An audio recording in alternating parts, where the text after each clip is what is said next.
exactly how he wrote it up.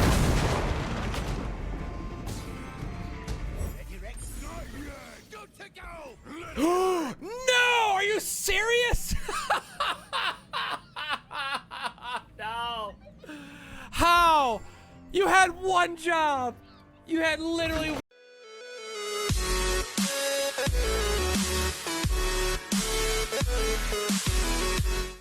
Cosmic here, and welcome back to another Legends of Runeterra video. Today we're going to be talking about an up-and-coming deck, one that I think will find its place on a lot of different tier lists this week. And if you know me, I hate clickbait titles, but actually this is a very, very good list. Our fellow teammate Alessio, also known as Ultraman on the EU servers, he did very well with it and got to a high rank. So clearly the list has been performing, even if it's not on, you know, a tier list of the last week, or maybe it won't make all the radars, you know, this week. I still think it's good enough that it needs to be mentioned, and clearly they had a lot of success with it, so that's a good reason to bring it up. Now, the reason why I'm calling it KEGGRO, it's not an aggro deck, it's certainly more of a mid-range list, but it's very aggressive in terms of how it's using the different tools in the deck, that you'll find yourself in that mid-game category where your opponent only has something like 10 health left. It's very, very easy to knock their HP low in this. And honestly, the biggest reason why I want to focus on this is because it actually plays Gangplank, and you can level him up on turn 5. And this card's insane. And, you know, I said in my earlier review of this, it's probably gonna be hard to do, but if someone can find a list for this, it's gonna be very, very strong. And I mean, it's no kidding. His level up effect is just a knockout. And again, what's really nice about this is that it's a start of round effect. So you get to open attack with a +2, or I shouldn't say +2, with 2 damage to everything on your opponent's side of the board. Now, again, it's not like Misfortune where it's only blocking. It's everything on their side of the board. So again, I think this is a very strong deck. I'm, of course, going to have some games with it as well, but for now, we're just going to talk about it, go through the changes, and talk about, you know, what really makes this work all together. And at the end of the day, it's just a more aggressive Klepto list. Like last week, I know a lot of people are playing the Thief package or Kleptomancy, whatever popular name people are giving it now, plus Karma, because there was some value stuff that you can do there. Now, this is definitely, you know, that same strategy where you're stealing your opponent's cards and using them against them, but you finally have these powerhouses of champions, as well as just some extra ways to get that reach when you really need it. So you'll see our splashes are probably not too much of a surprise here, but I would call this a early list and something that I'm expecting to get refined in the upcoming days. But it's exciting because this is, by all flavor of the sense, this is a new list. Finally, something that's not, obviously it wasn't in set 1 because we didn't have it, but something that's a new archetype that is coming up. Now, you could say that Mono Allegiance has been a thing for a while, but I think with how this deck works together and a few key cards that are different and at least haven't been played anywhere else, I think this is worth mentioning. So to start off, it really is the king of the deck is Gangplank. And again, I mentioned that it seems like it might be a little bit difficult to get the effect, but this is the perfect list to make it happen. And we'll talk about what makes it so easy to level up Gangplank in here in a bit. But the one thing I want to mention, sometimes you just play this on 5, even if it's not leveled up enough, and a 5/5 Overwhelm is just really good stats right now. So it's kind of no surprise that it's made the news there, if you will. But then again, his level up effect is what really makes it work. So again, keeping in mind, you're gonna have a few different ways to make these kegs happen. So you can set up turns where this is easily dealing 3 or 4 damage, you know, to your opponent's side of the board. And then generally speaking, right, especially if you're in more minion focused strategies, they're gonna lose their entire board. So even if this doesn't win, you know, on the turn that he's attacking, generally speaking, if you line this up properly and get a board wipe with it where they have no units left, you know, outside of, say, Ruination from Shadow Isles, they're going to have a really, really hard time coming back from this. And again, Gangplank is the only one that could do this, right? So Anivia you might think of, but unfortunately Anivia was nerfed. You have to wait to Enlighten to really get that effect. So Gangplank really reminds me of that classic Anivia and how strong it used to be. And then it's even better than that. Now, obviously, the debate there is Freljord versus Bilgewater cards and kind of the pros and cons of each one. But at least from a overall, you know, what does the effect do? I think that's the most obvious comparison that a lot of people will make. But keeping in mind that Gangplanks can be scaled higher and, quite frankly, a lot easier in a lot of cases. So his spell is Parlay. Nothing too exciting here to write about. It's nice if you get that little bit of chip damage in and you can ping the Nexus for another plunder effect or helping level him up, but otherwise it's not something you're using all that much. So I talked about how are we hitting the Nexus, and I think that's something that we need to kind of talk about, right? This is going to look crazy, and I honestly couldn't believe it myself, and I think the original list had 1, so if you're watching the videos, I think it was like the 1.0 list of the deck. So this is the refined one. I'll put this new updated code in the description and in the comments so you have it, but keeping in mind in the videos there might only be a 1 of warning shot. Anyways, this card's actually insane in this list, and the reason why I say that is because of 2 things. 1, obviously we need to trigger plunder, and that's very good for our thief cards, so black market, pilfered goods, you know, the kind of the cards you would expect. But what's really nice about this is that it just helps you level up your Gangplank on curve, right? You don't necessarily feel that bad if, let's say, your opponent has the attack token on 2, right? Obviously, the best thing then is warning shot into Black Market Merchant because you then still get some extra value out of it. But there are times where I have extra cards in my hand and I just fire off a warning shot and say, all right, well, this is all I need to do this turn, so why not? So even those turns where you open up like warning shot into Jagged Butcher just to have a 3/3, that's also fine. So there's a lot of different flexibility that this offers, and then also with Riptide Rex. Now, again, keeping in mind that if we have Grifter, right, we are running 3 of those, it's going to produce extra copies of the shot for you, but it's really nice just to make sure that 1, you can level up Gangplank very easily and consistently, and 2, you still have a warning shot or some way to hit the Nexus on turn 8, so you can just fire off the Riptide Rex.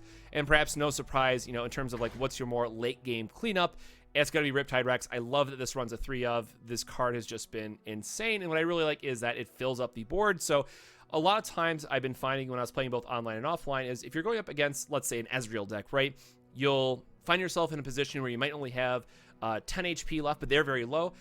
You'll be able to play this into a board state where you open up the warning shots burst, so you get the trigger plunder, you play this, and then you have 7 spells on the board, and only leaves them 2 more to respond with, because that fills up the entire stack, if you will. So there are ways where you can actually just steal wins from Ezreal decks because they're trying to combo off, but they need to do it with like fast spells, right? So it's won me a couple games that way, which is kind of crazy to think about, but overall, just a very solid card, and ultimately why this kind of falls down into the more mid-range type of strategy. Right now, there is some argument to be made here. If you like high roll off the Thief package and you get like a bunch of early drops from your opponent, you're just going to snowball out because, you know, double Merchant plus Pilfered Goods, everything you're drawing gets reduced by 2, and that's pretty significant just from a tempo standpoint, right? If you're stealing multiple cards and you're able to fill up your board, let's say that you had you're on defense that turns, you get the attack token, you're suddenly opening up with just a full board, and it might only be 2 2s or 3 attack power, but you'll find out again as you're playing this list, there's so much burst damage or just over the top damage that happens, which is why again I called it KEGGRO, because it's very aggressive against your opponent's life total. Not that it's so much a pure aggro deck, but it's very shocking how much value you get off of this. So I think that's really more of the key cards in the Thief package. I think a lot of people are more familiar with, but if you're new to Runeterra, you know, and don't know what I mean by the Thief or Kleptomancy package, we can definitely take a minute to talk about that and kind of go through the rest of these cards. So Warning Shot, very strong. Think we all cover that pretty well. Jagged Butcher, I think this is where we need to take a step back and really understand how things are in the meta, and I stress about this a lot in the meta view video, I should say, but keeping in mind the game starts on turn 1, so this is good for 2 reasons. 1, if you're going against burn, sometimes you just need to block the rear guard, and that's perfectly fine to throw this away in that case because it saves your life total, and you have so much better reach options later on where you're just slowly grinding them out. From there, it just becomes a resource game, right? You have so much better mid and late game strategies where your opponent's gonna have a very difficult time to come back from. So it's so strong and just giving you that little bit of extra life that you need. Black Market Merchant, this is a card that I think frustrates a lot of people, but is actually insane in this list because the high roll that you can get off of this, again, having multiple of these in play, hitting Pilfered Goods, it just feels great. I mean, it's a 2/2 body, which might not seem that exciting, and you're not going to be attacking with this all the time because you still want to get the value out of it and making sure that you're drawing reduced costed cards, but the times that you do, it's like, fine, 2 damage is really all I needed off this, and that's good enough. Now, when we think about our PNZ splash, probably no surprise here, Boom Crew Rookie, it's just really good at getting that damage over the top, which again, you need for Gangplank, but also late game just makes Plunder very, very easy to trigger. So like, let's say if you hit this on, you know, 7, you don't have a warning shot. Turn 8, you can open attack, get the trigger from him, trigger Plunder, and then play Riptide Rex to kind of clean up the rest of the board in that scenario. So it offers a lot of flexibility. Yes, it's probably still going to get hit with the nerf patch or balance patch here in a week at the time of recording this. But I think in that case, you know, we'll have to reevaluate what allegiance cards, or should say non-allegiance cards that we want to splash, right? 6 is usually optimal if you want to make sure you're always hitting allegiance. But honestly, this and Mystic Shot are just 2 very good cards for this list, and I think PNZ is just going to be the route to go. So maybe it sticks around, maybe it doesn't, but I wouldn't be surprised if PNZ kind of still makes the mark here. Dreadway deckhand. Make It Rain's good. Turning up Mystic Shot to 3 is surprisingly good, as you might expect from Get Excited. So it's just a value 2-drop in this deck that does so much for you, right? Even with Make It Rain, sometimes hitting for 2 damage can be extremely relevant. And again, if they have 2 units plus the Nexus, that means you're just getting 2 free damage on the Nexus, which then is going to likely trigger other Plunder effects. So you can see how some of all these spells are really starting to combo into one another, both for hitting the Plunder value that you need, and then also just chipping away their life total. Again, it's kind of surprising as I was playing this how low their health totals were getting just by playing weak cards, right? If you think about in the sense of like mid-range Demacia, right? If you think like a Radiant Guardian, a big beefy 5/5 toughness lifesteal, where you just have all these cheaper, you know, value cards that are just getting in for where you need them to. So it's kind of an interesting dynamic that happens here over the course of the game, but that by the time you get to 4, 5, 6, your health total is looking pretty good, where your opponent is like, wow, they're already at 10. I'm doing a pretty good job. It just feels great. Make It Rain, no surprise. Good against spiders, good against a lot of other decks, especially if you have a keg behind it where you're just getting into damage. Keeping in mind, I really like saving this as kind of the other spell for triggering Rex on 8. So we have quite a bit of reach in this deck, but keeping in mind that in a lot of cases, you'll want to hold the mana, open up with the spell to deal damage to the Nexus, then play Riptide Rex. Then what's really strong about that is your opponent only gets 1 response token, or actions, I should say, from that. And if the Riptide Rex cleared up the board and suddenly you have 3 or 4 or 5 units, you're just swinging for a ton of damage that is likely going to finish your opponent off. So it's very, very nice for what it does. From there, we have Mystic Shot. Again, no surprise, very strong card. Does what it needs to do. Pilfered Goods, I think this is a card that can frustrate a lot of people, and I get it. Pilfered Goods, especially if you're like Freljord or something that of that line where you want to buff the top of your deck, like Seers, Outriders, getting to steal your opponent's like main buff cards feels obviously very strong for you, but feels really bad in the sense of the meta. So I do expect them at some point to change this card where it draws from the bottom instead of the top, at least to make Freljord not feel so bad. But again, you want to generally save this where you're comboing off, where you have at least 1 merchant in play, hopefully 2, and then depending on what your opponent's playing, if you hit the lower curve of their deck, you're setting up just a extremely powerful turn 5, turn 6 play where they're taking a ton of damage out of nowhere, and especially because they're tapping out around those turns, right? So this can just provide so much value for you depending on the matchup, where it really is just one of the best cards in the deck. Misfortune makes it as a 1-of. Honestly, I might even cut this from the list because partially it's a 1-of, so I haven't had enough time to test it, but it just never felt as good as the other cards, right? Like, I'd rather just have a 3rd TF, in my opinion, and Gangplank's already at 3, so you can't increase that. But, like, TF and GP, I feel like, just did way more for the deck. Obviously, if you get the value off Misfortune, if she levels up, it's insane for what her level up effect is, but it's a 1-of, so it's not going to be terribly consistent. So if you don't have enough resources, I'd say cut the Misfortune, try to find something else, but the Gangplank is 100% mandatory, and TF is just too good to pass up. But I think TF is just a good versatile pick that you don't feel bad because it's going to go in multiple decks at that point. Petty Officer gives you a keg. Sometimes you just want the 1-drop here just for, again, going wide and applying pressure, but really just getting the extra keg value here is what's been so strong. Salvage, we just want more ways to draw cards, and really this is the only option that we have, so we could go with like Rummage or something, but if you're not running the Chump Bump package, it feels really bad, and then also Progress Day is way too much, so I think Salvage is kind of the perfect card. Twisted Fate, I don't need to see too much about this card. You're not going to level him up too much, but if you do, and you get the kind of multiple effects off in a turn, it's going to be really, really strong. What I actually like this a bit more for is just, if you have one in play, getting to burn the second one just to draw a bunch of cards in your next turn, because generally you're going to be looking for 1 or 2 pieces just to finish off your opponent. So getting this kind of like burst extra draw for your next turn feels very, very strong and can help you close out a lot of games when you need to. The last one I think that's going to catch a lot of people off guard, and I'm fully honest, I didn't know this until I played it. When it says double all damage dealt by allies, I assumed that this meant just cards in play. I had no idea that this is going to double your Mystic shots, your Warning shots, obviously Riptide Rex then. This card is insane for the list. It's a one-of, it's a super late game, and I think this is one that we're going to be seeing a lot more of, but the fact that it buffs all your spells, I think is insane. So obviously with GP, it's an obvious combo, but for Riptide Rex or just turning a Warning shot into 2 damage can really go a long way. So I love this list. I think it's been absolutely amazing. Definitely have to let me know what you guys think about it. But again, it's been very, very strong in the current meta. It's one that I think that's going to be coming up, and absolutely a lot more people are going to be playing this just because it is so good. And again, it has a lot of play against a lot of different decks in the meta. So again, if you want the deck code, I'll drop it below in the description, as well as the comments and with the Mobalytics links. You can look it up if you want to, click on the cards and see the different previews of it. But with that, I'm going to leave you guys with some games. Of course, if you enjoyed this content, please consider subscribing and liking for future Legends of Runeterra content. Again, every Monday is going to be more of a meta pick video. Wednesdays will be more of a data report based on the Mobalytics and just seeing how things have changed week over week.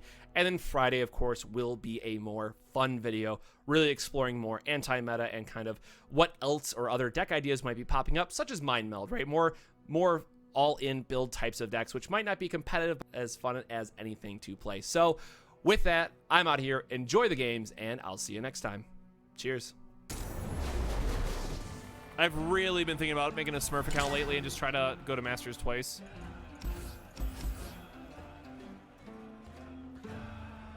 How many Warning shots do we even run again? 2? Oh, sweet Jesus.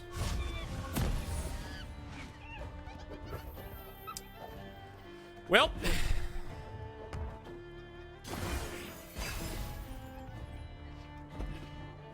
I mean, I guess they're going to be a control deck, right? We actually need to use... We need to hit something here out of our opponent's deck. This is kind of not exciting. Right, and then it also sets us up for our Grifter play.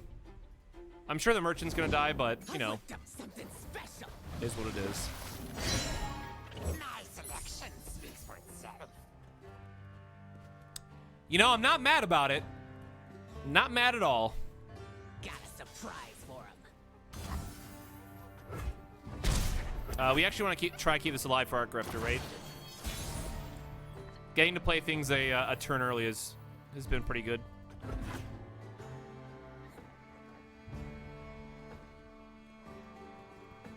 We shouldn't have to play the Twisted Fate, but man, getting this Leviathan was kind of silly.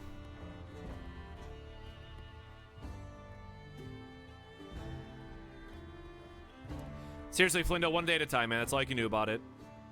Masters is mad frustrating, I will admit. Rip.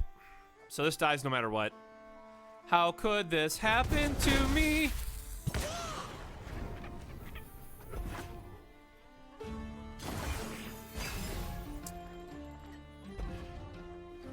Well, at least I can pilfer goods and feel better about myself. Man, this would have been an insane turn if he didn't do that. Safety will cost you. That's seriously missed in 6 cards? Really?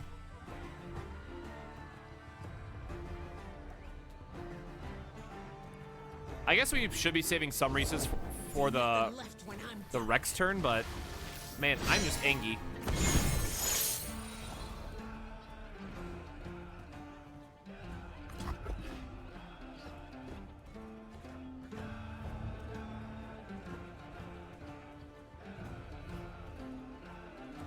I mean, even a TF red card here is like probably fine because then the Make It Rain finishes it off.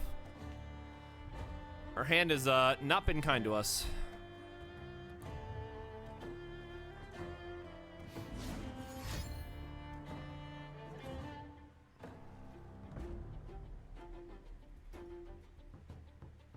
Man, our opponent's down to 4 cards? Yeah, that is very aggressive. You got it.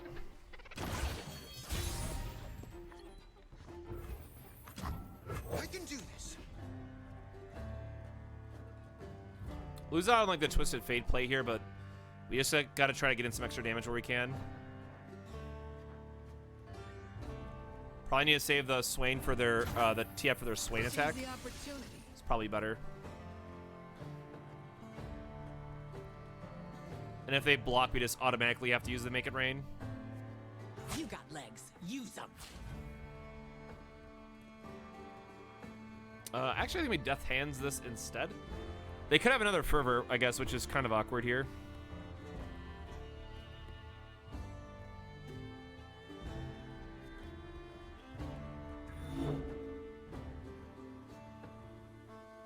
I think we definitely wait it out. We can't. I don't think we can be aggressive. We just kind of let the Boom Crew take the damage. I hope this works.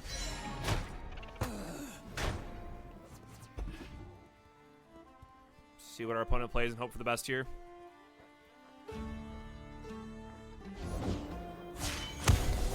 Empire above Yep. all.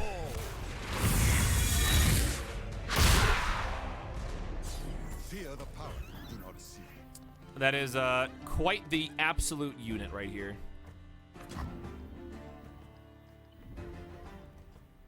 I guess we can start trying to get some chip damage in too.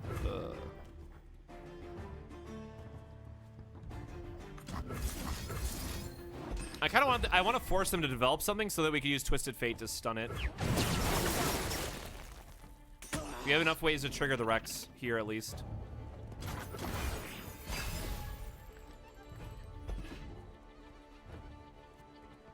Big yikes. Actually getting to drop Leviathan on 7 is going to be hella relevant here too. I mean, like, if he just attacks here and doesn't have a good answer, I mean, we can just go for the Fervor instead.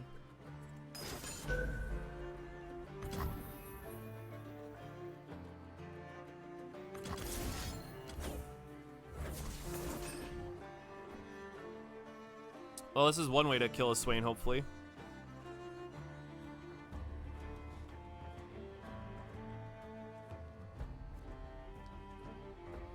Solar Killer killed my leveled TF. Oh no! Wait, won't 2 TFs just fill up the stack though? Oh, that's gotta be mad annoying. Or is it only the first card? How does that work? How does 2 TFs? Oh god, that sounds like a nightmare.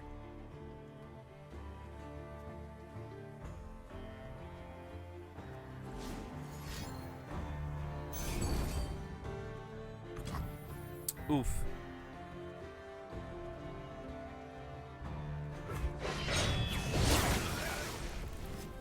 Such little lives. Never lost a fair game. Or played one. And now we're gonna have the Leviathan on the next turn, which is great.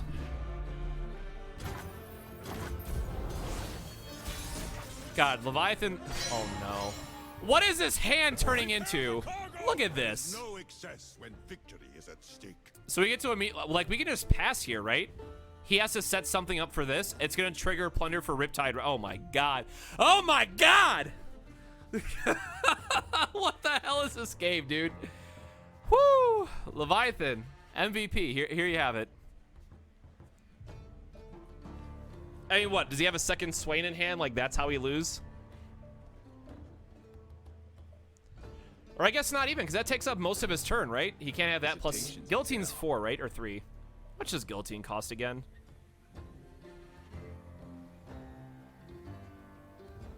Three.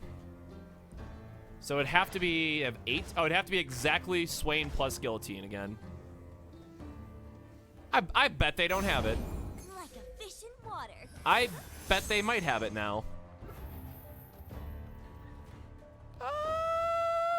Nope.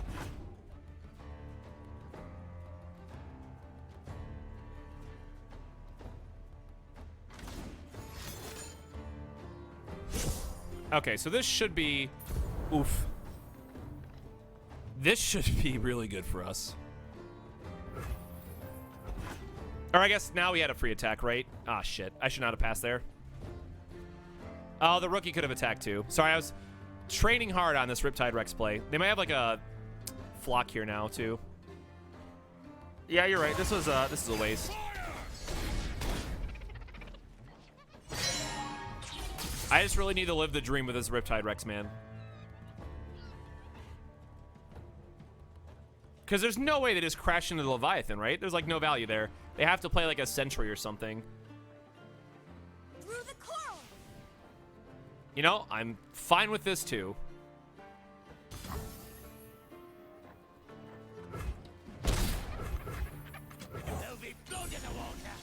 call me a shark. Whoo boy. Yeah, this is one of my favorite artworks of the set, easily.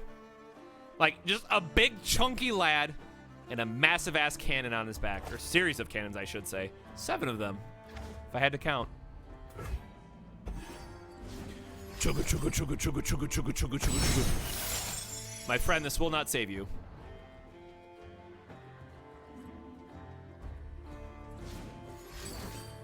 My friend, you're annoying me now.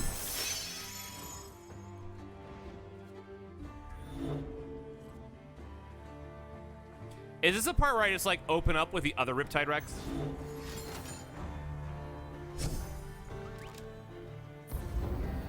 All right, they are super dead.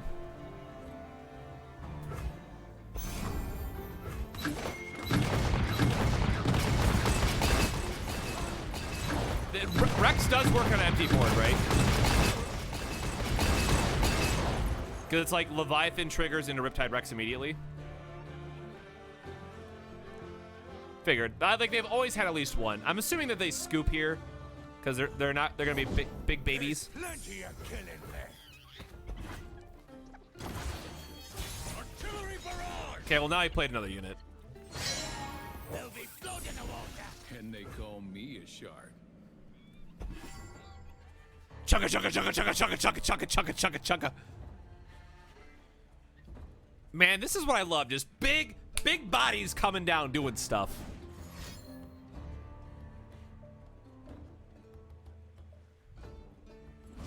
Watch me get punished for going for this somehow. You know, if I somehow lose here to like Fervor and I don't even know else what, I'd be very upset. There you go. What a good. Oh right, this max out the. Never mind. I keep forgetting they can't add more spells than that, right? They have 2 responses there. Chuga, chuga, chuga.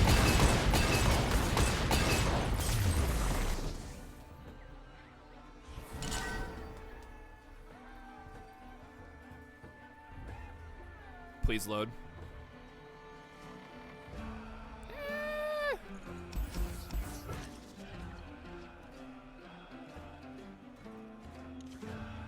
Yeah, I mean, like, between his They Who Endure deck and now this, which has just been tearing it up, I mean, it's kind of silly how well he's been doing with it.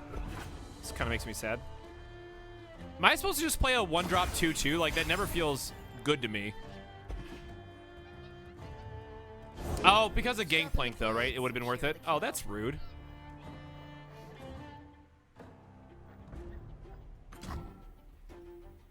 Packed 'em good.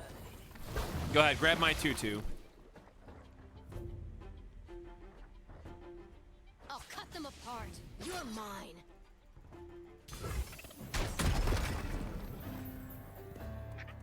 I mean, it can't block, right? So this should hopefully clear the way for us. Got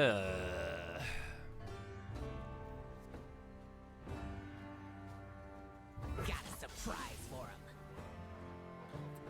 Like, I don't think this gets better if these are just 2/2, so I think we just play both of these here.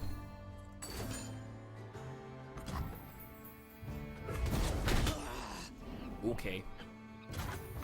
How burn for what I've done. That was the most aggressive culling strike I've ever seen in my life. People who knows me name. I guess they could have like an avalanche too, just to add on to the awkwardness of this already.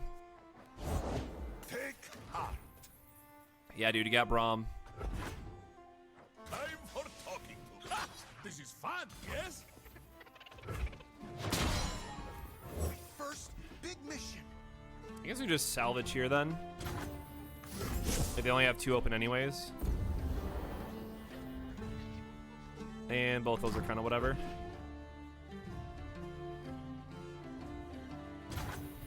It is easy, see?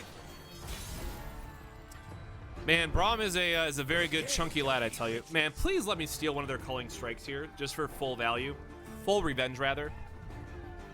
And also Boom Crew here, thankfully getting us the extra value of hitting no matter what. Time to go. Alright, time to steal some cards. Don't ask where it's from. Ask how much. Okay, that's actually pretty spicy. That's wow. That is that's a card. It's really good here.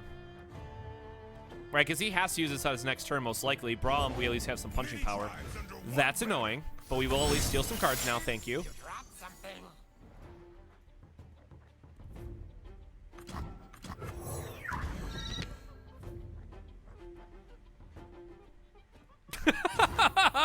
No shit.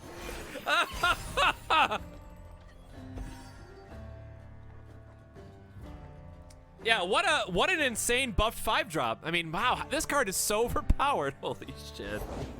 You'll live. Probably. Okay, well now Braum's getting angry. Got it. For glory. I mean, you know, our opponents feel like they gotta do something here for sure. Let's show our friends they don't. We should be friends. I'm out of their league.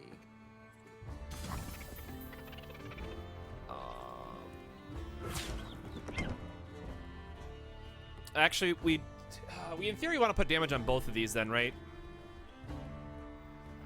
Save the boom crew.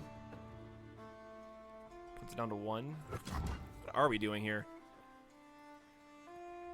We have 7, so it's like double mystic shot here plus misfortune.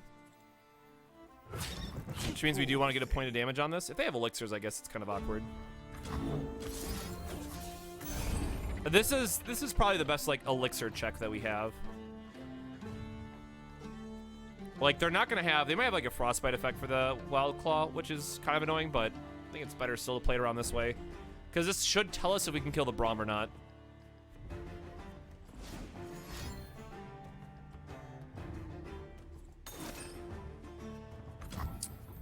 Okay, that's mad annoying.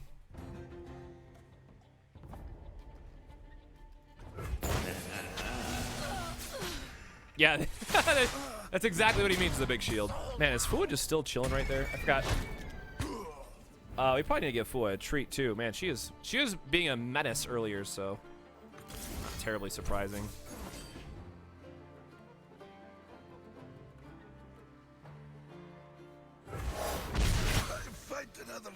And now they don't have any challenger units, and then this wild claw is going to come down and just be insane.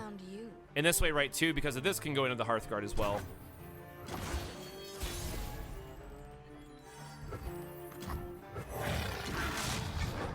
All right, don't have the frostbite. Played a game today. All right, well that's kind of rude.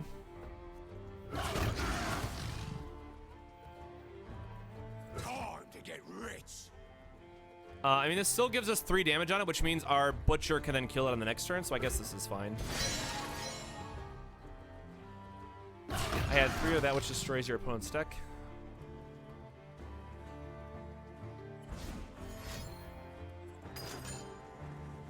Yeah, it just doesn't feel like it's a card that works in Expeditions. Oh, come on. The double whirling death. How could he? There's plenty of killing left. All right, I mean, the Riptide Wreck should clear this up for us, but damn.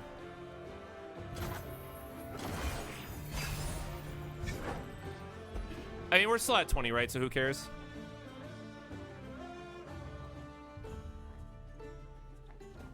And then we'll have to... Oh, this is kind of awkward. We're going to have to, like, throw our Reaver under the bus, probably.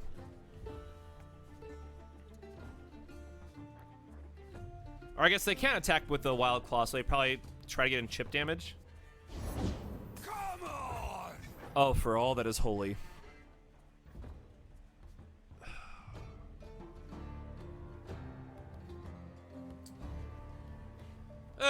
All right, yeah. I mean, we gotta still let them have it.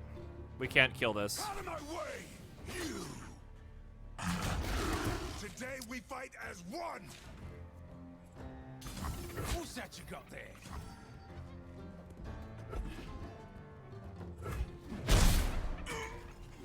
Whew. Break the strong, slaughter the weak. And at least we have a backup for damage here if needed. We'll take what we want. Stand and defend! I wasn't strong enough.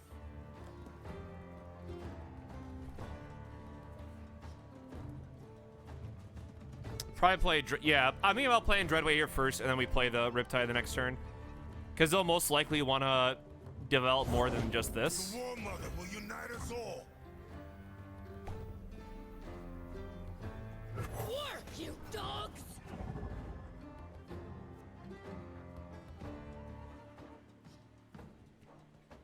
We really need a warning shot, though, is the issue. I helped build. It's awkward.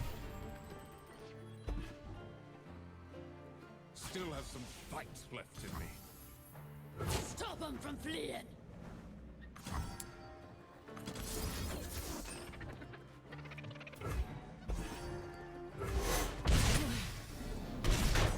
Till the end.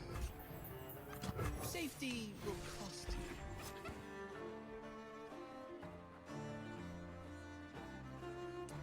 I mean, they shouldn't have any reach, right? I rarely forget and never forgive. Time to earn your pay! I served for decades, and you call on me now. I've got these. All right. Try to understand. I'm out. But they're playing like this weird Battle Scars list, so I don't think that they will. It is easy, see?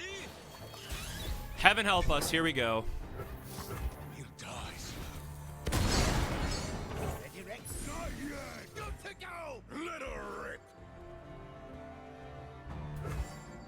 That killed everything that we wanted to kill.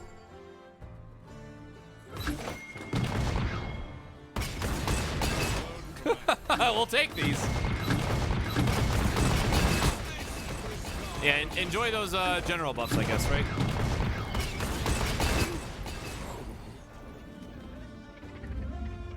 And before they like still have something and I just cry. I need just a moment. Know the value of coin. Negative 42? Jesus. All right. We somehow had a really bad game and still got there. This'll do.